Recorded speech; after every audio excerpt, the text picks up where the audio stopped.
Welcome to Legends of News, the podcast that chats with the biggest and best names of journalism over the last decades, gleaning revelations and insights from people who've, to put it mildly, seen and heard a thing or two.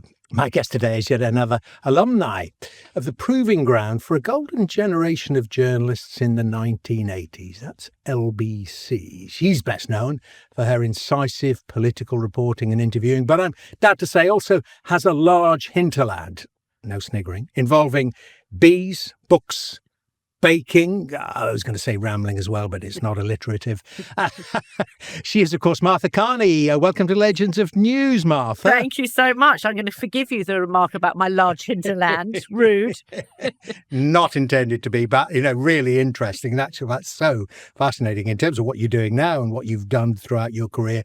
But it is the politics and it's that proving ground of LBC. I've talked to so many guests on Legends of News who say, oh yeah, I started at LBC in the 1980s. What was going on there? What was the magic sauce? It was quite early on in the days of commercial radio, independent radio, as they like to call it.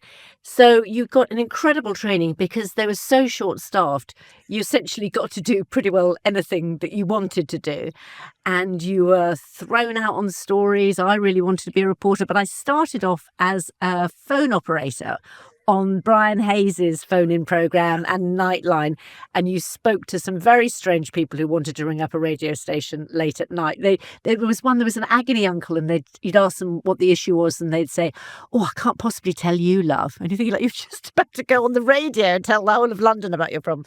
But no, it was really. I love that story. Did you have to make judgments then? And if yes. But presumably you can get it wrong sometimes because they don't tell you what the ailment is. They go on the air and it's something not very nice. No, exactly. And luckily they had something called the prof button, which is the profanity button. So the whole programme was running in 10 seconds delay. So if something went wrong, you could press the profanity button. And actually, later on when I was presenting that programme, Nightline it was called, a man came on and he was pretending to talk about double yellow lines. And then when he came on air, he just shouted, "F the Queen." So I was like, oh my God. And there was no dash, as you can imagine. So I pressed the profanity button thinking, okay, I know what to do. And I did a time check. It's 10:10, you're listening to Nightline. But the button didn't work. So the listeners heard this man swearing and then me acting as if it was completely normal and just doing a time check. So yeah, the prof button didn't always work. How did you get to LBC? You're from, I know because I know you, Martha, and knew your wonderful dad and your parents. Academia, your dad was quite the guy. Actually, I let the side down. Taught at my old alma mater actually before I got there, but in the early days of Sussex University. He did teach. Yes, I was born in Dublin, and he taught at University College Dublin for a long time, where he met my mother, who was from Northern Ireland, and then we moved when he got the job at Sussex. And, we lived in various different places. Yes, he was a historian.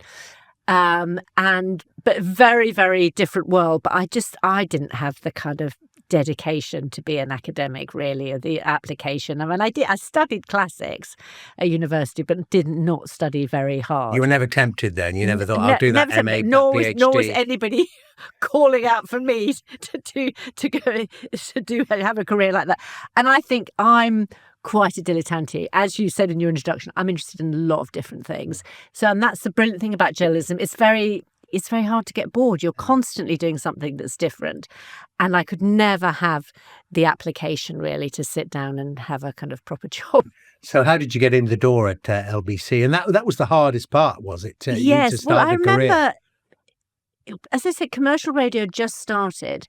And I remember typing letters to every independent radio station. Before that, I applied to the BBC and just didn't get an interview with any of their training schemes. And then I typed very bad typewritten letters to lots of radio stations and lots of Tipex and asked, could I have work experience? And I think 210 in Reading let me go for a day. And I think I just heard on the grapevine that there were these shifts going at LBC. As a newsroom secretary, I did phone operator, and then eventually I got onto a training scheme there and did various bits and bobs of reporting, including in Sheffield at Radio Hallam. There was a wonderful woman there, wasn't there, who seems to have been, a lot of my guests have mentioned her, who's a friend of ours, the wonderful Vivian. Vivian Fowle. Absolutely. But she really nurtured young hacks and hackettes, didn't she? I'm so glad you mentioned her. She ran a department called News Information, which was a kind of centre for it. Booked so many guests. It was in charge of the cuttings library. I mean, one of the jobs I had was cutting bits of newspaper out. Can you imagine that now? Cutting bits of newspaper, sticking with them glue with pieces of paper and putting them in the cuttings library. So when a reporter came running up and saying, I've got to do a story about the rail strike, you'd go in this drawer and then give them a pile of paper that they'd read and then hopefully bring Wikipedia. But Vivian and she's nurtured a lot of people's careers actually over the years. And that's where the trainees would be a kind of researcher at News Information. Wow. But you'd take the calls from the public, which was slightly. There was one woman, you'd get a phone call and a woman saying, I'm very worried about this accident. I think a member of my family might be involved. And she said, can you tell me more about it? And you'd start telling her more about it. And then you realise she was just ringing up because she wanted to know the gory I mean, really, some very weird people. Anyway, you learn how to deal with the public. But yeah, Vivian was great and she's still going strong, which I'm glad to hear because in those days we all smoked. I mean, I look back, it looks like a period, like a chimney. Oh my goodness. So there were typewriters, dirty mugs of coffee and smoking. Viv didn't smoke, but everybody around her did. And I'm very glad that she survived. But I gave up smoking because as part of the training scheme, I went to work on the city desk, the financial desk, and I had to read out the company results or the market results. And I couldn't get through them without going. So I thought, I'm going to lose my job unless I give up the face. It's not great for broadcasting. Hold on the city desk, don't you then have to mix with all the city types, and that takes you on to drinking, doesn't it? Especially in the 1980s. Well, I think the LBC was on Fleet Street, or just behind Fleet Street in Gough Square. So there were various different pubs and a very strange place called the Newspaper Workers Club, which is round the back of Gough Square, where the Printers and the Daily Telegraph used to go, and women were only allowed in during the day, the workers it was called.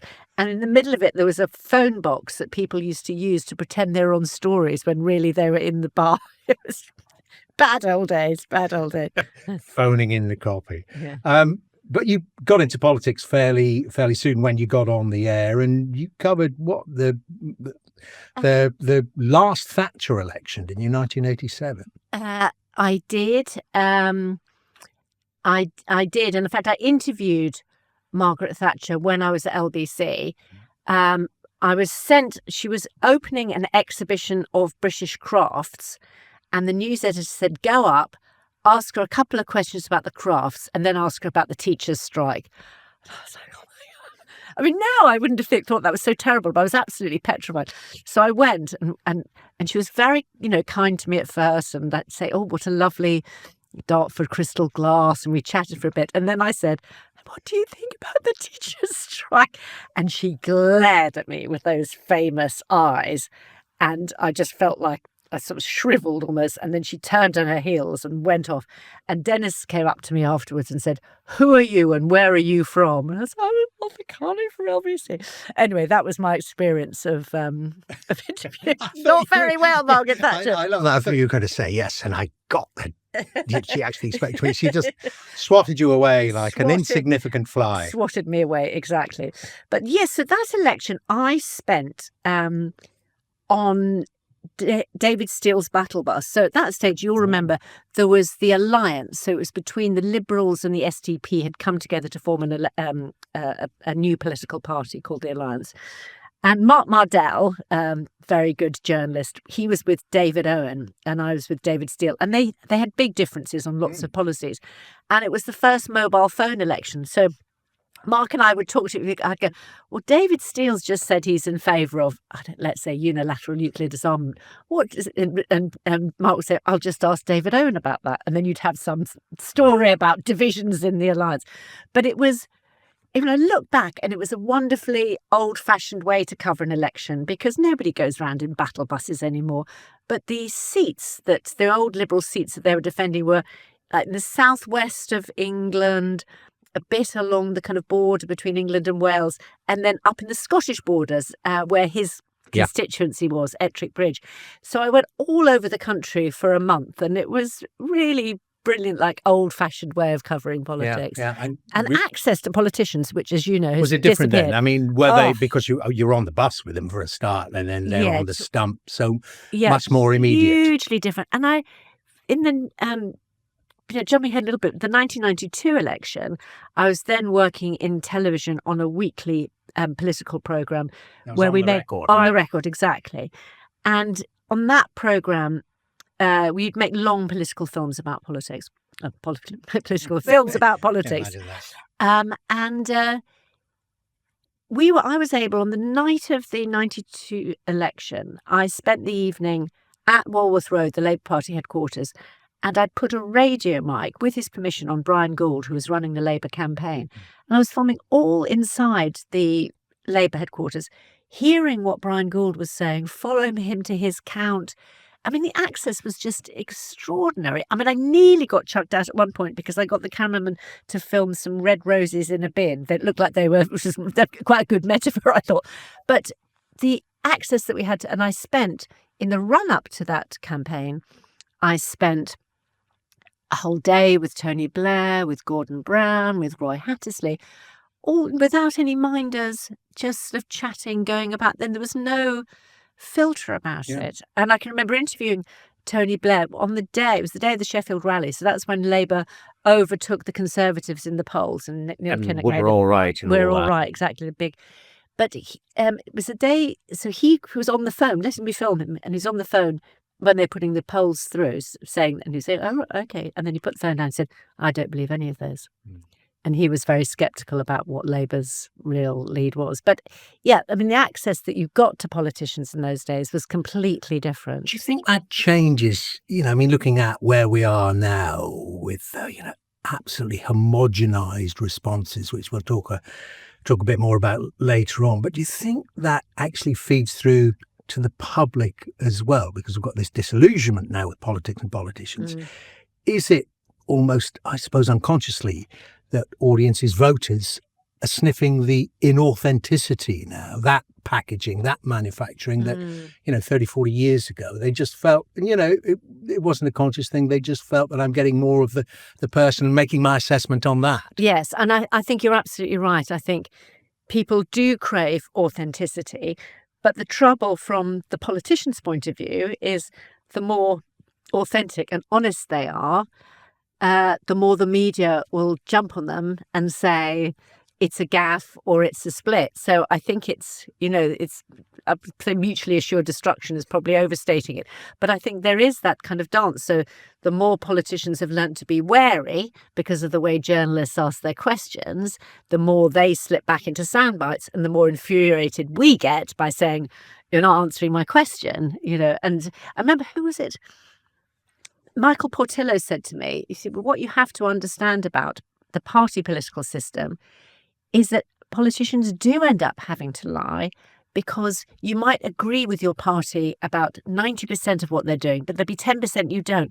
But for the sake of party loyalty..." Particularly if you're in the cabinet. You have collective responsibility. You end up having to defend positions that you don't necessarily believe in, but that's the way our system works. And it's but then the public know when a politician is being pushed on something, they can tell that they're not properly answering the question. It's very difficult. I'm not quite sure what the solution is to it, but definitely in that road of more manufactured sound bites, I don't think that serves anybody very well. It's not interesting to listen to or watch either. You mentioned that 92 election and the earliest frontbench role of Tony Blair, of course. I mean, and on that, answering the question, the access. I mean, he was and is a master of that, isn't he? Appearing and maybe sometimes engaging with the subject as posed, perhaps then and almost definitely getting in what he wants to say. But just that, I mean, an extraordinary art, I always thought. Yes, no, he definitely did that.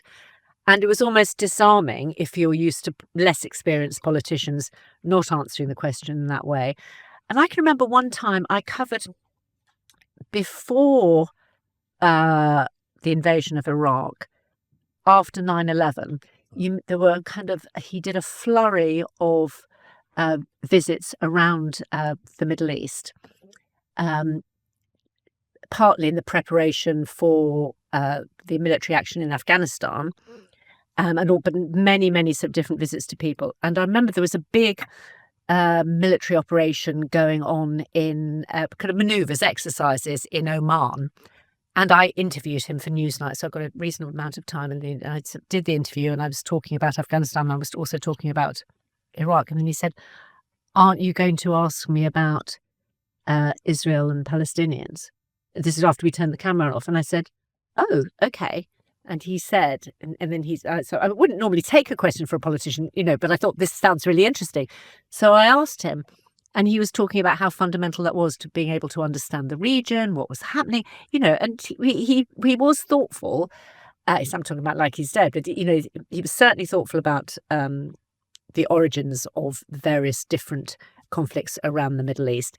And I think that did also show very strongly when it came to his approach in Northern Ireland. We'll get on to that because through the prism of your career, let's talk about that. So you talk about joining the BBC in the early 90s and that programme on the records. Yeah, I thought it was slightly deceptive. It had these fantastically groovy I remember graphics. it with some kind of crocodile. reptile. Yes, it was taken some gargoyle from the House of Commons. So you think, how amazing. And then it was extremely serious. And Well, that was the point, wasn't it? Because I was on the other side then. I was just joining ITN, and it was derided. I mean, obviously it was heavyweight stuff, and you were there, Martha, of course, and many other great journalists. But because of the underlying ethos that was called this mission to explain, John Burt, the new Director General, that apparently, and tell me, because I've always wondered this, that apparently, you had the conclusion written down and you went out and did the interviews and the stories to meet the conclusion. I mean, that presumably was not the case, but was there a bit of that? Well, there was. So most of the people that I was working with had come from Weekend World. And the approach was very, very kind of analytical. So what you would do is you would talk to all the people that you're planning to interview ahead of time, and then you would produce something called a scriptoid. And so it would be, everything would be written down, and every little bit of the interview would be in its place. And then you would go out and film that. So even if somebody said something that was different and was interesting, it wouldn't necessarily fit into the script, which I did find very, very frustrating because I'd come from LBC IRN, very story-led, and also Channel 4, A Week in Politics. And it was quite strange. I mean, I think there's definitely something to be said about a mission to explain. And I find it more and more myself now I'm not in news. When I'm listening or watching, I want to know facts and I want to know the background of the story. I don't want just to hear the kind of latest news lines. But that was frustrating. I can remember doing a thing about satire. I think it was linked to Spitting Image, and interviewing Stephen Fry, and he said he'd been helping Neil Kinnock with his gags for Prime Minister's Questions, which is a nice line. And then, but it didn't fit in the scriptoid. I had this big argument about whether I could put it in the finished film or not. And I was going, it's a great story. And it ended up being, I think, front page of The Sun in the end. It was a great story. But there was something very, very, let's keep the line of the argument. So it was, but it was, they did a lot of pieces of analysis that were probably quite a hard watch at the time, that were really important. I remember there was a whole programme about the Single European Act, which is the foundation of the single market. Exactly. But it changed all our lives. It's really, really important. So lots of things are very important, but not that watchable. It's all about the presentation. Yeah. Was it a relief then when you moved on to Woman's Hour? And, was it there then that you didn't develop, you already had them, these fantastic, phenomenal interviewing skills of revelations, actually listening to the answers and following those interesting nuggets and, teasing out. I mean, I'm very aware I'm trying to do that now with the interviewer with you, Martha. But, was it it seemed a bit of a change for you then when you joined Woman's Hour, took over Woman's Hour? What I did was I moved to Newsnight. So I was working on Newsnight Monday to Thursday as political editor on Newsnight. And then I went to Woman's Hour on a Friday. And Woman's Hour on a Friday was a wonderful change from news, although you did news the interviews. I interviewed Hillary Clinton on Woman's Hour, but you had longer space of time to do the interviews. It was live, which, as you know, is just brilliant. I don't know why it makes a difference, but it does make a difference. And you were trying, on Woman's Hour, you were generally trying to get the best out of people rather than holding power to account. You would ask them, people would often get caught out, particularly by Jenny Murray, thinking it was going to be a soft cookery show. That should go for the. But it was a wonderful liberation. Yeah. And was that something that you felt led you expand more, getting onto that hinterland? Did you feel, the early bits, the on the record bit, had been a bit of a straitjacket? No, not a straitjacket, because during that time, I made some really interesting political films. So the program, the initial Bertism kind of got diluted over time anyway. But to have the amount of time, so for example, the editor, particularly David Jordan, he would give you your scope. So I got the opportunity to go and cover the 1992 American election through Philip Gould, who was a big Labour campaign, a big figure in New Labour, as you know. And he said, I'm helping the Clinton campaign. If you come over, I can get you access to inside the Clinton campaign. So we filmed inside the headquarters in Little Rock, James Carville's last war room. I interviewed George Stephanopoulos.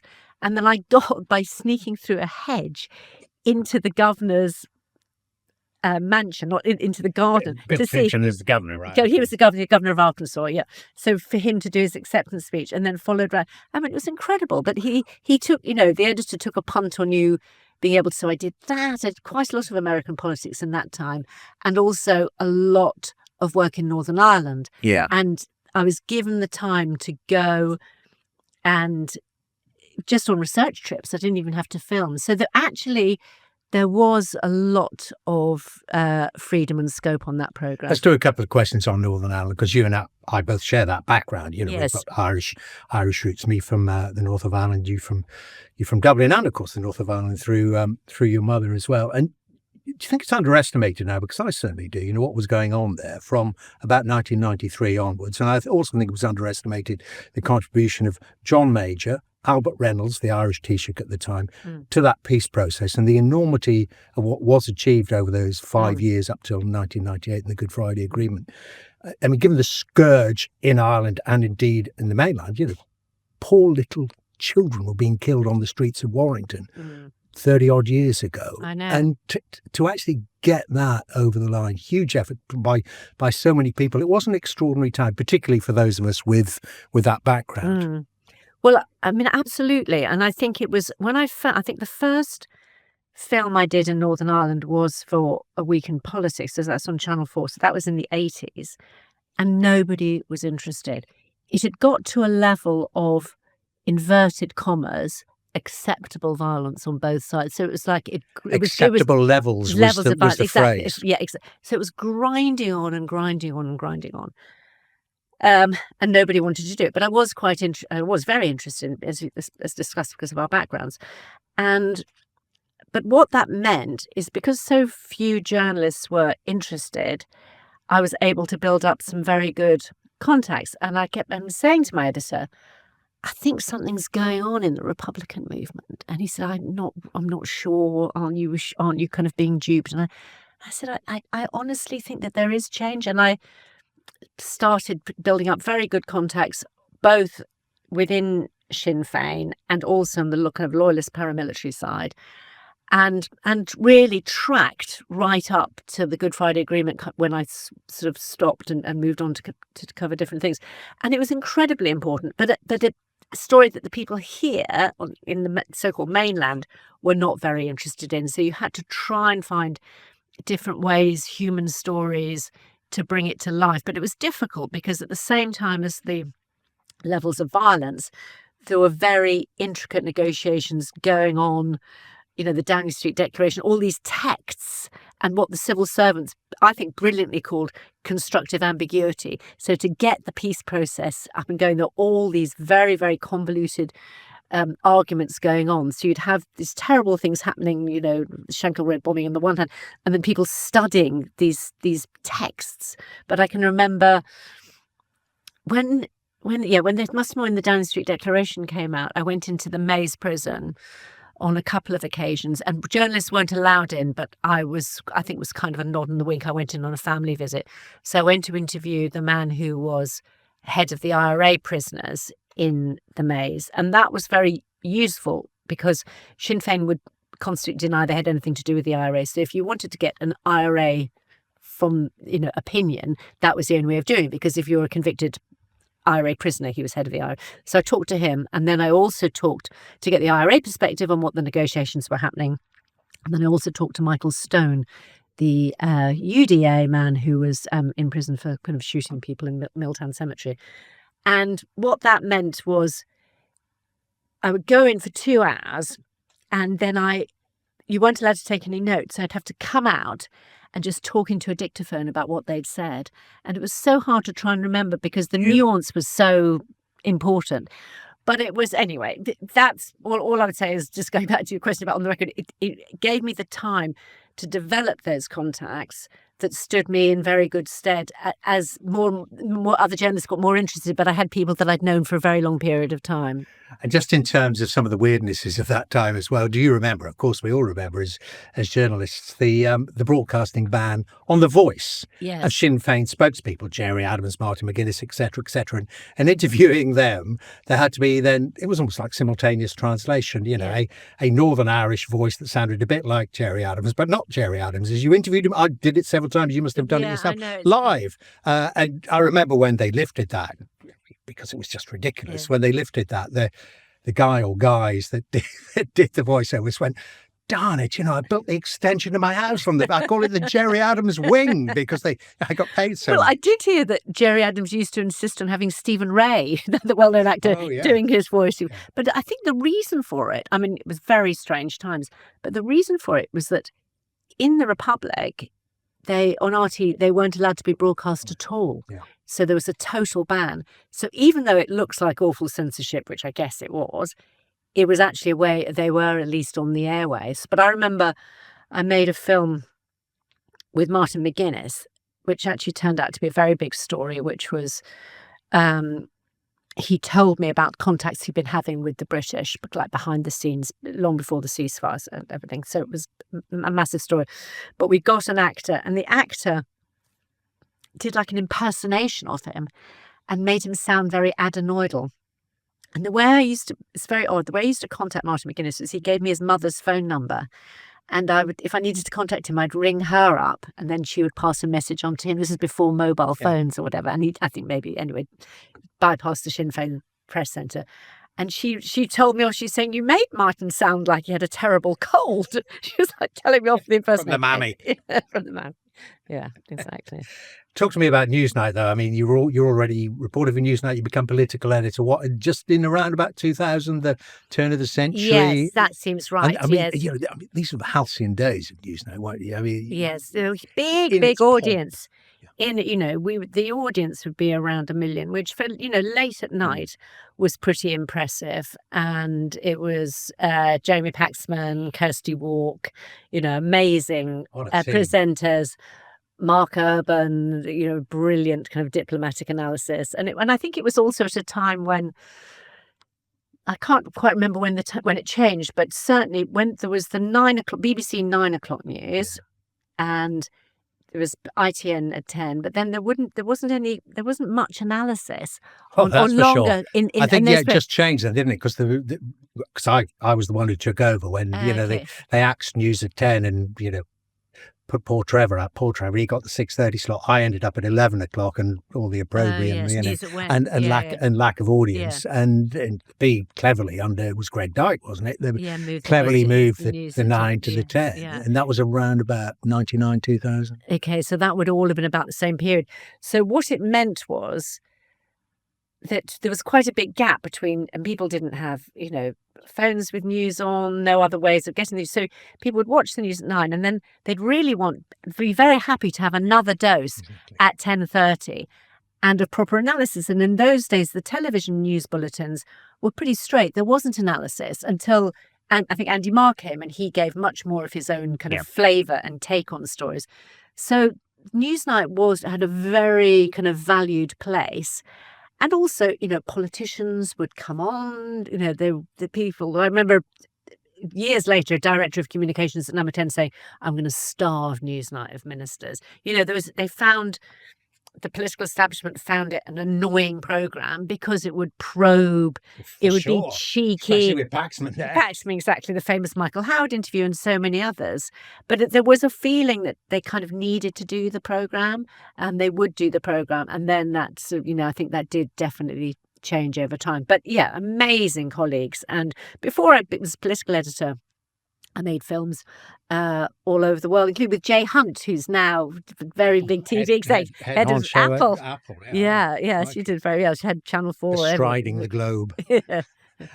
What were the big stories then of those political editor years at Newsnight? I mean, clearly, New Labour, Tony Blair again. Yes. But that evolution, that then we were talking about, and Peter Mandelson and the dark arts, Philip Gould.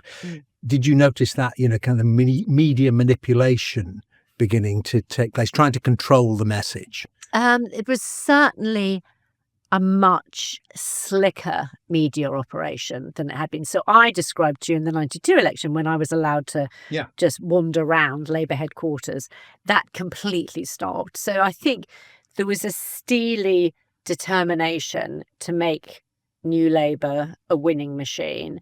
And they learned a lot of lessons from Bill Clinton and from the States, and how to appeal to more centre ground voters, as people on the left would see it as a shift to the right. But it became definitely much more professional. So quite often if you try and ring somebody up, you would get a call back from the press office saying, I hear you've been trying to contact so-and-so. And think, okay, that's changed, So you see parallels, just thinking of that, as you mentioned it there, just in terms of the relationship between a Labour government with a large majority and the Americans, and then this shift from under them. So you get New Labour elected under Bill Clinton, best of mates, big chums, Tony and Bill hanging out together in the Northern Ireland peace process and whatever. Then he has to deal with George Bush, and look what happens there. Look how he accommodated those wishes. And do we get parallels now with Keir Starmer and Donald Trump a little bit? We've got, elected under Joe Biden, and all seem, rosy and nice and Democrat going over to help their campaigns. And here's Donald Trump part 2. Well, that is interesting. I mean, I think there is obviously there was a pragmatic decision taken by Tony Blair, and equally pragmatic decision taken by Keir Starmer now, which is, as they see it, the special relationship is paramount for the UK, not just economically, but in terms of intelligence sharing.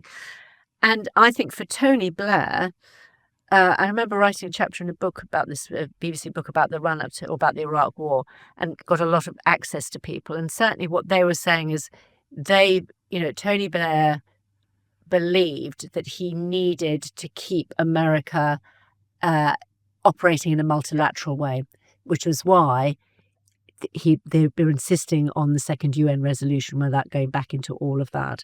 So he saw that Britain needed to be with America and to keep America as multilateralist, not isolationist. And it's very now looking at what's happening now, because. And obviously, there was always that strand. I mean, it took Winston Churchill a very long time to persuade the Americans to come into the Second World War, understandably, given how many Americans had died in the First World War. So I think you're right. I think there are kind of parallels, and what you need to do, if you see it's in your country's interest, that we stay shoulder to shoulder with America, no matter what the political complexion is. And, Tony Blair and George W. Bush, I would arguably, were much closer together in politics than Keir Starmer and Donald Trump. But you can see the same realpolitik, strategic decisions behind the scenes, can't you? The calculations that have to be made. Your career, you moved, you didn't leave television, of course, you didn't always been there, but and still are. But you went radio, World at One, Watto, as they call it in the BBC. But it's, it's your own vehicle. You can more or less do what you like. I mean, I know the way these production teams work. It's pretty stripped down, you come up with a story idea, and radio's much more immediate as well, isn't it? Yeah. Get the right guests, it's on the air. Yeah, how did that feel? I absolutely loved doing that. And you're absolutely right about having, it's most kind of hands-on programme as a presenter I think you can have, partly because of the time of the day. So I would get in about 7:30, same sort of time as the programme editor. And then our morning meeting was at 8:30. And then it was just like go towards the lunchtime deadline. And we had utter freedom to decide what the stories were. And you were shaping the agenda, because today, a lot of today, I mean, of course, it's agenda shaping, but some of it would be previewing, whereas you'd have to think, and you probably, you only have time for 3 or 4 stories, so you really have to make strong decisions. And I worked with some brilliant editors as well. But what I liked was you all sit around the same desk, you'd hear people making phone calls, you go, I know him, I'll get him, don't worry, I'll ring him up for you. And very, very kind of... I write the scripts and... Yes, do everything. Everything, yeah. You get some briefs when there was time. You get good briefs written, but always you write your own scripts. Well, you must know yourself, it's completely different writing for yourself than reading somebody else's out. But so sometimes it was difficult. I remember Margaret Thatcher died, or the announcement of her death came at 2013, 10 to 1. It was just 10 to 1. Oh, I'm not talking about the time, the year. The year, yes. You were very good. I'm terrible on dates. Yeah, I remember the time because it just flashed up on the top of my screen. I thought, and there were a lot of tests for obituaries and things in news. And I thought, maybe this is just test. And then I went, no, she really had. And I sort of shouted at the day. And then I shouted out for the guy, Jasper, who's in charge of planning, because there should be lots of tapes and preparation that you play. But he was off that day, so he had nothing. So I just started writing the longest script that you could ever imagine, with everything that I could remember about Margaret Thatcher on it. And we went on air, and the bulletin, the little correspondent kind of fell off air. Something went terribly wrong in that bulletin. And then, this has never happened to me. It's probably happened to you a lot in rolling news. But I went on air not knowing what I was leading up to. So I was just reading this very, very long introduction, very, very slowly, looking panicky eyes through the glass. It's like, what are we going to, what's coming up? What is coming up? There's no correspondent, nothing. Anyway, eventually they got Lord Tim Bell, who was a very good friend and ally of Margaret Thatcher, as you know. But I think he was very upset by the death, so he was very monosyllabic. So I was trying to keep this going until we, eventually got. But it was very, all hands on deck. And then somebody found a tape, so we got into a tape. I tell you, I mean, you're very self-deprecating there, Martha, because I know for a fact that having been in those situations, having actually been there, seen it, done it, so to speak. You mentioned interviewing Margaret Thatcher, while she was Prime Minister. Having that, and we're going to talk about other hinterlands, but having that background, that knowledge, if necessary, and they said, right, we've got no one to go to, can you talk for 5 minutes, 10 minutes, 15 minutes about the career of Margaret Thatcher? You could have done it. Probably, yeah. Probably, yeah. Well, we could do it. What was your worst thing like that? We could do it now. I can't even begin to imagine. I think for me, it was something rather minor. It was being live on air when, not very long ago, 4 or 5 years ago, when Notre Dame went up in flames. Oh, yes. And, it's a huge television story, as well as a huge story. But I mean, the pictures were just, this sounds bad, but were amazing. You've got this huge thing. No one to go to, obviously, just pictures. And Notre Dame, and my knowledge of Paris, and Victor Hugo, hunchbacks. Now that that won't work. Been there once, I think, and then suddenly somewhere from my GCSE and O level as it then was, French lessons came, and there we see, and there was this great medieval wooden tower burning, which they have now beautifully restored, burning up there in flames there, and desperately ad-libbing. My production team were great, but very young, and feeding me nothing live on air. I just went, and there, up in flames goes La Flèche de Paris, in my best. That is brilliant that you It's remember it's that. no, yeah, You remember the that. arrow of Paris for some reason, because it looks like an arrow. And I thought, God, I hope I'm right here. Maybe I'm still wrong. Maybe someone's going to call it whatever. But it is just those moments, and that's where you earn your corn. Whatever you've got, get it out there and keep going. Just keep going. The pictures do help a bit, don't they? I think they do. I think, they definitely do. Although not, I was just remembering another time of having to film, it was an anniversary of D-Day, and I was at Bayer, and Chirac, French president, was late. So everything was late. So the Queen arrived, and there was the service, which was fine. And then there was the Queen with a very long walk talking to all the veterans for maybe 40 minutes. And I had nothing. I remember, what she's after a bit, you can't hear what she's saying, talking. And then I remember scruffling around under the desk, and I found a press release which Buckingham Palace person had given me earlier in the day, saying what the Queen was wearing. I thought, well, I'm not going to need that. And I picked it up and said, and the Queen, radiant in her buttercup yellow hat. Every single detail, anything. Well, thank goodness for those briefs. Isn't it? I mean, they do earn their corn in the end. So you then leave Watto, stay on radio, and go to the flagship, the Today programme. Yes. Swap with Sarah Montague. Yes, it worked really well. Sarah had been on the Today programme for many years and felt like a change, and obviously much better as. And I really love the World at One for all the reasons we've been talking about. But to be offered the chance of doing the Today programme, I said, you can't not do that. Exactly. And I'm so good. And I was there for 6 years in the end. But it's tough. It's a really Was it the tough hours? thing. More than anything else? The hours, you get up at 3:00 in the morning, you're in work at 4, you've got 2 hours to, write all your scripts for a 3-hour programme, get across all the briefs, do pre-records from America, and then you're on air. I mean, it is an absolute killer. Incredible, because it's everybody, so many people listen to it. It is so agenda shaping and all of that, but it is really tough. So the hours are awful, and the level of scrutiny. Everybody is listening. They're accusing you of bias in one direction and another direction. So I'm really glad I did it, but I feel this huge weight off my chest. We're really glad you did it, Martha. Tell me about that 8:00, just post 8:00 flagship interview. 2 questions about that. Did you fight amongst yourselves to do it? Nick, it's my turn. Go on. Yeah, you don't know anything about it. And also, how scared were the politicians when they were coming on? Was that something you mentioned? The Newsnight under Pax. I mean, was it a bit like that? This is going to be agenda setting. I've got to get this right. Yes, and these presenters, my God, they're tricksy. Well, I think they would still say, politicians will say, kind of the 8:10 slot on the Today programme, even though now they have to do a rather gruesome morning round where they will be interviewed by a lot of other people first. I think because the Today programme, the interviews are often longer, and there's some very good producers who will give you very good briefing material, so they know it's going to be a very rigorous interview. Jeremy Hunt was saying the other day that he would know when one of his budgets was falling apart the next morning on the Today programme, because people were really thoughtful and analytical, and there's an amazing team of people who help you with that.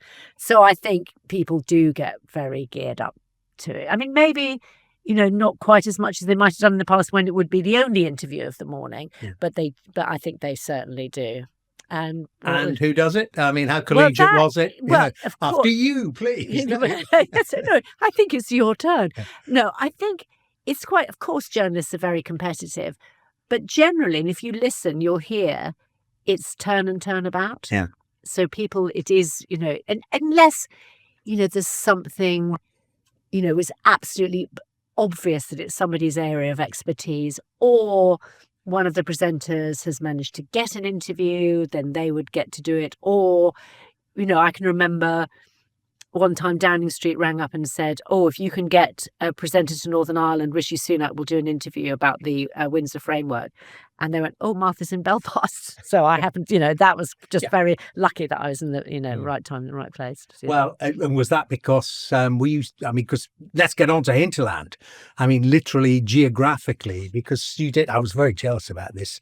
You were doing, you did a great show about Ireland, didn't you? You got a tour around. Oh, Ireland. that's one of the times you think, Great Irish Journey. That was, yeah, well done. Lucky so-and-so. It was one of those things. I'm not surprised you're jealous. I couldn't quite believe myself that they were asking me to, I'd have paid them to do it, frankly. They came to me and said, would I like to follow in the footsteps of an Irish artist? Well, he was a surveyor called Denoyer, and he was surveying the country for the railways in the middle of the 19th century. Okay. But he also did watercolours at the same time. So it was to go to the places that he painted and see how much had changed. What a great idea. Genius. And I thought, well, it's Ireland in the summer, so let's prepare. We had great weather. Most of the time we had great weather, sure even in Dingle. Oh, yes. So I go to quite often. And it was particularly beautiful in the north. We were when they allowed us to go to the Giant's Causeway before any of the visitors came in. We filmed there because he'd drawn the Giant's Causeway, painted the Giant's Causeway, and various castles along that coastline. And we went to a village they call it Kearney in Northern Ireland, but on the kind of Ards Peninsula, I think. Yeah, so it was a really nice program to do. Well, if you ever want to do a second series, how about Martha and Dermot? Yes, just that. mentioning. I mean, but you do these wonderful things, and I say geographical hinterland at the moment, open country. I wake up on Saturday mornings. You're an early riser, Dermot. Clearly, it just must be my conscience. And wow, you doing, I was going to say having fun, but it's actually important. It's journalism as well. You're getting good stories. Yes, no, there are definitely interesting stories, and stories that probably, wouldn't necessarily make it on a straightforward news program, but there are important, stories, tracking climate change. Program I did Open Country recently, it was about attempts to revive the black poplar tree, which is Britain's rarest native tree. People looking at insects. Yeah, no, they're lovely programs to do. Yeah. And let's get on to the alliterative stuff. Bees. When I mention I'm interviewing Martha Carley, a lot of people say bees. Well, I mean, I know you keep bees. You're not obsessed by them or anything, but you know a lot about them. Well, I am a bit obsessed. Oh, okay, right. Tell me about the obsession. So the bees. So I mean, in fact, there'd be a limit on the Today program. If I ever mentioned a story to do about bees, people go, "Oh, God, not again." You've had one story this week already.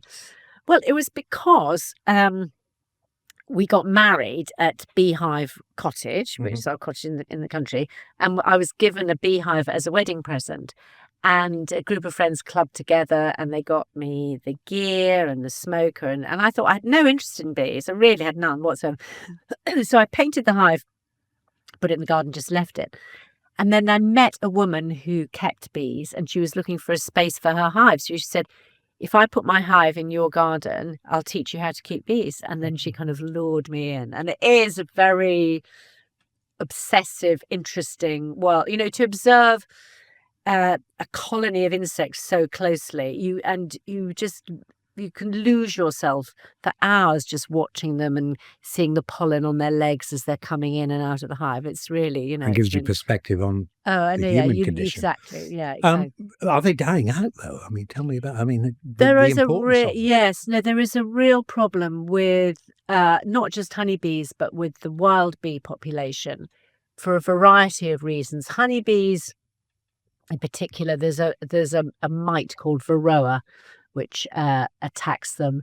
There's also changing climate, changing habitat, use of pesticides. There's lots and lots of different factors that mean it is difficult for pollinators, which of course has a kind of knock-on effect on how our crops are fertilized and general feeling of biodiversity in the world.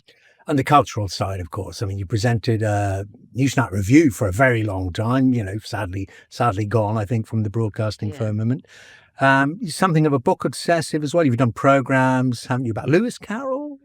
Did you do? I did, yeah. The Brontes? I did. Oh, okay, yes, yeah. Dredging them, dredging them. very, very impressive research. I paid great attention, but is that something rocks your boat? Yeah, definitely. And the Brontes was a really nice idea. They got 3 presenters, each to talk about one of the Bronte sisters. So I talked about Charlotte, and then the other presenters talked about Emily. Just remind me, because I'm useless at this. What did she write? Which one? Don't quiz me, please. Don't judge me. Don't pretend. I really don't. I'm just Charlotte. Yeah. Jane Eyre? No. Oh, she's Jane Eyre, right? She's Jane Eyre. Emily is Wuthering Heights, and then Anne, who's very good and overlooked, Tenant of Wildfell Hall, and others as well. And it's the most dramatic, very, very sad, really, family story. Incredible talent. This family living in a parsonage in Yorkshire, Haworth, exactly. I paid attention there. There, you paid it.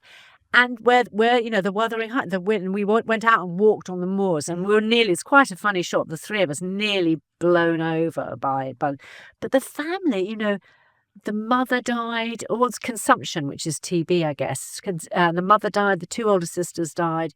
And then by the end, all of that family had died, apart from the father was the only one left. They'd all died of diseases, and the brother died of alcoholism. I mean, really sort of shocking. Anyway, but very interesting background to those books. Such talented girls, writing away in the parsonage in Haworth, as you say. I mean, well worth revisiting. I'm sure it's there on iPlayer. What's next then, Martha? I mean, we've got Open Country. Is there a book in you? I mean, a memoir for sure. What about a novel? I wish I had the talent and the application, but have you ever written a book? I probably should know that. Yeah. Well, I finished one. I just put the crayons down. Ha. No, I just don't think. When I left News, people were kind enough to ask me about writing a book, and certainly at the moment, I don't want that feeling of homework hanging over my head. A feeling that I should be doing that. I should be working on the book.